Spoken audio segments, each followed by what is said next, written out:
अस्सलाम वालेकुम dear students, कैसे हैं आप सब? ओके, कैसी चल रही है पढ़ाई?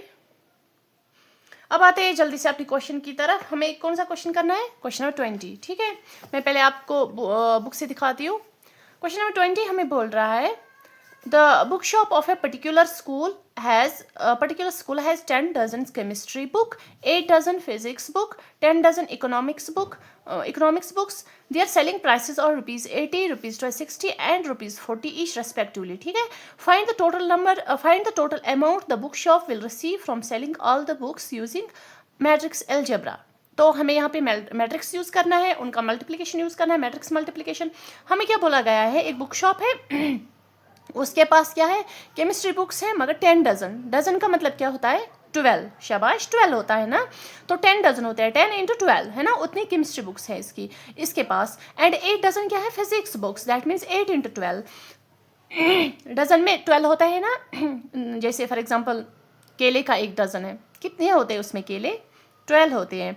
तो 10 डजन्स ऑफ इकोनॉमिक्स बुक, तो हमें एंड उसकी सेलिंग प्राइस भी दी गई है। हमें क्या बोलना है? Find the total amount the book shop will receive, वो कितना रिसीव करेगा टोटल अमाउंट। ठीक है, वही हमें निकालना है। देखें हम क्या करते हैं, सॉरी मेरा गला खराब है थोड़ा सा। टोटल केमिस्ट्री बुक्स कितनी है? शाबाश, टोटल, ये मैं सिर्फ सोल्यूशन लिख रही हूँ। ठीक है, टोटल केमिस्ट्री बुक्स जो है उस बुक शॉप के पास कितनी है? ओके बोलो, वो है 10 डजन। डजन मतलब 12। ठीक है, इसको मैं यहाँ पे लिख के रखती हूँ, ये डजन से पता ही होगा आपको।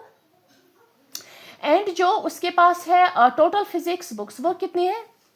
ओके, टोटल फिजिक्स बुक्स है, टोटल फिजिक्स बुक्स है उसके पास 8 इंटू 12, 12 मतलब डजन्स। एंड देन उसके पास है इकोनॉमिक्स बुक्स। ठीक है, मैं शॉर्ट में लिखती हूँ, इकोनॉमिक्स की बुक्स है उसके पास, वो कितनी है? वो है 10 डजन। ठीक है, 10 इंटू 12। ओके, इतना समझ आया? एंड अब इसकी प्राइस देखो, चलो हम यहाँ पे प्राइस लिखते हैं। जो प्राइस है किसकी रेस्पेक्टिवली दिया गया है ना, मैं आपको एक पॉइंट क्लियर करती हूँ। यहाँ पे होता है ना, the prices are rupees 80, rupees 60 and rupees 40 each respectively.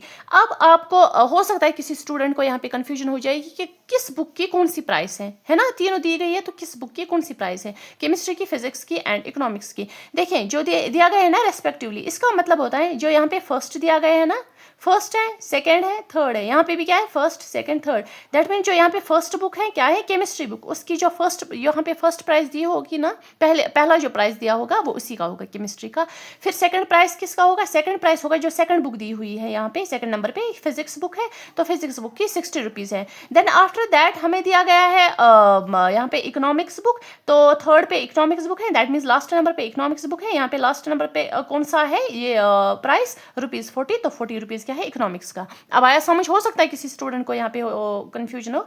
तो रेस्पेक्टिवली का मतलब यही होता है कि मतलब मैं कहूँगी कि सीरियल वाइज यहाँ पे होता है ना। ठीक, फर्स्ट पे जो यहाँ पे है वही यहाँ पे भी फर्स्ट पे है, उसी का है, थर्ड सेकंड पे, थर्ड पे। ठीक है, ओके। अब आ गए, अब मुझे आप बोलो ये जो प्राइस है किसकी? केमिस्ट्री की, वो कितनी है? प्राइस है केमिस्ट्री की 80, एंड जो इसकी प्राइस है किसकी? फिजिक्स बुक की, वो है हमारे पास 60, ये 80 है sorry. Then it is economics की है 40 रुपीज़ प्राइस। ठीक है, 40 रुपीज़। अब क्या करते हैं, हम बनाते हैं इसी का मैट्रिक्स। हमें दिया गया है कि मैट्रिक्स मल्टीप्लिकेशन से इसका सोल्यूशन निकालो कि उसके पास कितना अमाउंट जाएगा। इसको हम बनाते हैं रो मैट्रिक्स। देखिए 10 इंटू 12, फिर आएगा ये सेकंड नंबर पे 8 इंटू 12, 8 इंटू 12, फिर आएगा इकोनॉमिक्स का क्या है? 10 इंटू 12। ओके, यहाँ तक समझ आया? अब क्या है, यहाँ ये प्राइसेस है, इसको हम बनाएंगे कॉलम मैट्रिक्स। ये क्या होगा? 80, then it is 60, then it is 40। यहाँ तक समझ आया? अब करो इसको, पहले करो थोड़ा सा इसको सॉल्व। क्या आएगा यहाँ पे? ये आएगा यहाँ पे 10 into 12 is 120, then it is 8 into 12 is 96, then it is 10 into 12 is 120।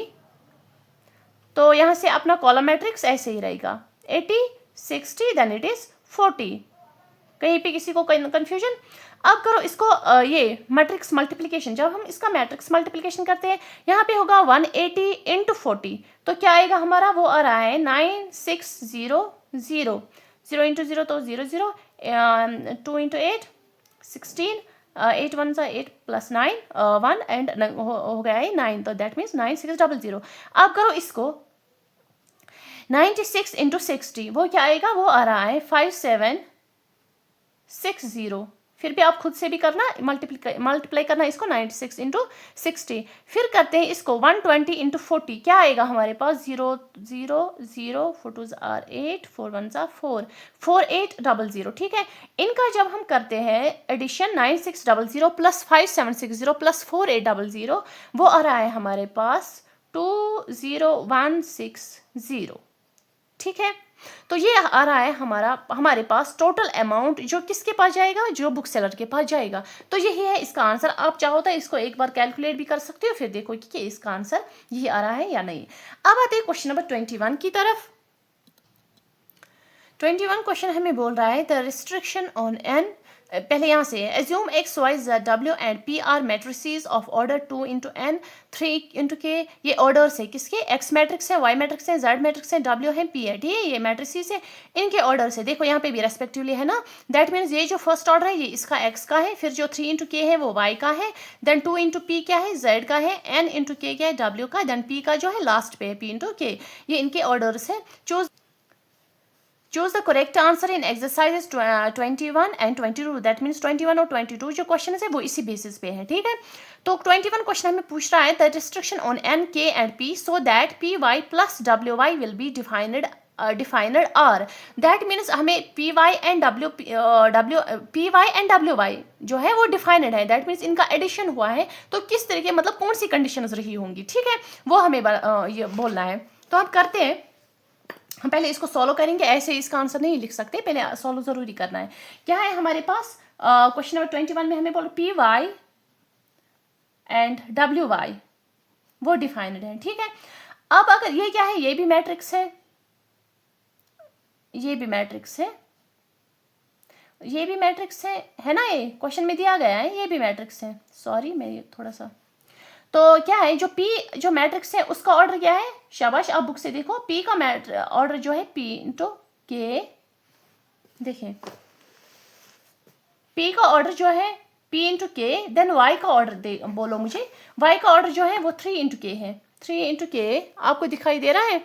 मैं थोड़ा सा बड़ा लिखती हूँ, ये हो गया। यहाँ पे हमारे पास है P, Y है, एंड क्या है? W है, y है। यहां तक समझ आया? अब p जो है वो हमें ऑर्डर दिया गया है, p का ऑर्डर क्या है? p इंटू के ऑर्डर दिया गया है, जो मैंने बोला वो रेस्पेक्टिवली जहां पे लिखा था। एंड y क्या है? 3 इंटू के, ये ऑर्डर है इसका। फिर w का ऑर्डर क्या है? w का ऑर्डर हम देख रहे हैं n इंटू 3, एंड y का ऑर्डर जो है 3 इंटू के। यहां तक समझ आया सबको? अब देखो इनका मल्टीप्लाई करना, मतलब मल्टीप्लिकेशन हुआ है, मैट्रिक्स मल्टीप्लिकेशन। मैंने क्या बोला था? मैट्रिक्स मल्टीप्लिकेशन में कब होता है, मतलब उनका ऑर्डर क्या होना चाहिए? हमारे पास होना चाहिए number of columns of first should be equal to number of rows of second matrix, तभी जाके मैट्रिक्स मल्टीप्लिकेशन होगा। अब यहाँ पे मैट्रिक्स मल्टीप्लिकेशन हो गया है, इन्होंने किया है। दैट मीन्स इसका जो कॉलम होगा, number of columns of first matrix, columns कौन से है? दिस वन, ये क्या होता है? रो, ये होता है कॉलम। तो number of columns of first matrix वो ये होंगे, वो किसके बराबर होंगे? Number of rows of second matrix. इसके रो कौन से? ये। दैट मीन्स के का वैल्यू क्या होगा? 3 होगा, है ना? ठीक, देयरफॉर जो के का वैल्यू होगा वो 3 होगा। आपको सिर्फ आंसर वहां पे सिलेक्ट करना है, बट उसको सिलेक्ट करने के लिए आपको पहले क्वेश्चन समझना जरूरी है। ठीक है, तो हो गया। तो के का वैल्यू क्या है? 3 है, लिखा हमने। अब बोलो मुझे इस मैट्रिक्स, इसका भी अब मल्टीप्लिकेशन हो गया है, इसका भी मल्टीप्लिकेशन हो गया। अब इनका बोल रहा है एडिशन हुआ है। अब देखो आप ये, अब जो यहाँ पे होगा k इंटू 3, ठीक है, हाँ, अब इनका एडिशन हुआ है। अब देखो ये पी वाई, अब इसका जो मल्टीप्लिकेशन हुआ, यहाँ से क्या हमें रिजल्ट मिलेगा? एक मैट्रिक्स मिलेगा ना, p इंटू वाई का एक ही मैट्रिक्स मिलेगा। जब k इज इक्वल टू 3 के बराबर होगा, तब पी वाई हमें मैट्रिक्स मिलेगा। एंड यहाँ से हमें क्या मैट्रिक्स मिलेगा? यहाँ से हमें मिलेगा डब्ल्यू वाई। ठीक है, अब इस पी वाई का क्या ऑर्डर होगा? इस पी वाई का ऑर्डर होगा इसका रो इसका कॉलम। मैंने बोला है आपको क्वेश्चन में, फर्स्ट मल्टीप्लिकेशन करने के लिए कंडीशन होनी चाहिए number of columns of first should be equal to number of rows of second. वो तो दैट मीन्स के अगर 3 के बराबर है तभी जाके इनका मल्टीप्लिकेशन होगा। अब इनका मल्टीप्लिकेशन हो गया है, दैट मीन्स पी वाई बन गया है। एंड जो यहाँ पे ये मैट्रिक्स बन गया है, इसका फिर जो ऑर्डर मिलेगा वो मिलेगा हमें इसके रोज और इसके कॉलम्स। इसके रोज कितने हैं? पी, एंड इसके कॉलम्स कितने हैं? के। शाबाश। अब यहाँ पे प्लस हुआ है। अब यहाँ से देखो, पहले यहाँ पे अब इनका क्या हुआ है? इसके रोज और इसके इस फर्स्ट मल्टीप्लिकेशन करने के लिए इसके कॉलम्स इसके रोज के बराबर होने चाहिए, वो है। अब इनका मल्टीप्लिकेशन हो गया है, दैट मीन्स डब्ल्यू वाई हमें मिला है। एंड इसका ऑर्डर क्या होगा? इसका ऑर्डर होगा इसके रोज इसके columns, that means n into k. यहाँ तक समझ आया सबको? अब देखो, अब बोल रहा है हमें इसका एडिशन हुआ है। एडिशन के लिए क्या जरूरी है? शाबाश बोलो। एडिशन के लिए जरूरी है कि इनका ऑर्डर भी सेम होना चाहिए। दैट मीन्स एडिशन हमें, ये एडिशन हमें तब होगा इनका जब क्या होगा? जब p इंटू के किसके बराबर होगा? n इंटू के, है ना? ठीक, n इंटू के बराबर होगा, तभी जाके इनका जो एडिशन है वो होगा। अब हमें क्वेश्चन में पूछा गया है, ऑप्शंस दिए गए हैं। फर्स्ट ऑप्शन ही इसका सही भी है। फर्स्ट ऑप्शन है k इक्वल टू 3, वो हमने निकाला k इक्वल टू 3 ये, ठीक है। फिर हमें बोल रहा है p is equal to n, p is equal to n। हाँ, p is equal to n किस क्यों होगा? क्योंकि इनका एडिशन तभी होगा जब p इंटू n किसके बराबर होगा? n into k। अब ये k इसके बराबर है, दैट मीन्स p क्या होना चाहिए? n के बराबर। अब आया समझ यहाँ पे कैसे है ये? p क्या होना चाहिए? n के बराबर, that means k is equal to 3, p is equal to n। वो आया इसको, ठीक है। मल्टीप्लिकेशन तभी होगा जब इसका ऑर्डर, एडिशन तभी होगा दो मैट्रिसेस का जब इसका ऑर्डर इसके बराबर होगा। जब इसका ऑर्डर इसके बराबर है, दैट मीन्स p किसके बराबर है? n के बराबर है, इसके बराबर है ना? ठीक, ये रो है, ये कॉलम है, ये रो है, कॉलम है, ठीक है। अब इसी तरह से क्वेश्चन नंबर 22 दिया गया है, if n is equal to p then the order of matrix 7x minus 5z is. देखें क्या है question number 22, 7x minus 5z, ठीक है। 7x माइनस 5z हमें क्या बोल रहा है? x का पहले ऑर्डर बोलो, x का ऑर्डर क्या है? x का हमें दिया गया है order 2 into n, 2 into n। And z का ऑर्डर क्या है? हमें, हम देख रहे हैं जो क्वेश्चन में दिया गया है, z का ऑर्डर हमें 2 इंटू p, ठीक है। ये क्या है? 2 इंटू p, ये मैट्रिक्स है, ये है ना? ठीक, तो इसका ऑर्डर है 2 इंटू n, इसका ऑर्डर है 2 इंटू p। अब क्वेश्चन में बोला गया है if n is equal to p, if n is equal to p, ये n क्या है? p के बराबर है, ये हमें वहीं से बोल रहा है। फिर हमें बोल रहा है then the order of matrix 7x minus 5z क्या आएगा? आप मुझे बोलो जब 7x माइनस 5z होगा उसका ऑर्डर क्या होगा? हमें देखिए, सब्ट्रैक्शन कब होता है? सब्ट्रैक्शन तब होता है जब ये ऑर्डर क्या होगा? इसके बराबर होगा, दैट मीन जो n है वो p के बराबर होगा। हाँ, हम मानते हैं n p के बराबर है, चलो लिखते हैं हम, दोनों के बदले हम लिखते हैं n, है ना? ठीक, तो n p के बराबर है, तो ये आएगा 7x माइनस 5z, ठीक है। यहाँ पे लिखते हैं हम 2 इंटू n, यहाँ पे लिखते हैं 2 इंटू n, ठीक है। क्यों? हमें बोला गया है n p के बराबर है, समझने के लिए, अदरवाइज ये छोटा सा क्वेश्चन है, इतना टाइम नहीं लगेगा इसमें, बट हो सकता है किसी स्टूडेंट को कन्फ्यूजन हो जाए।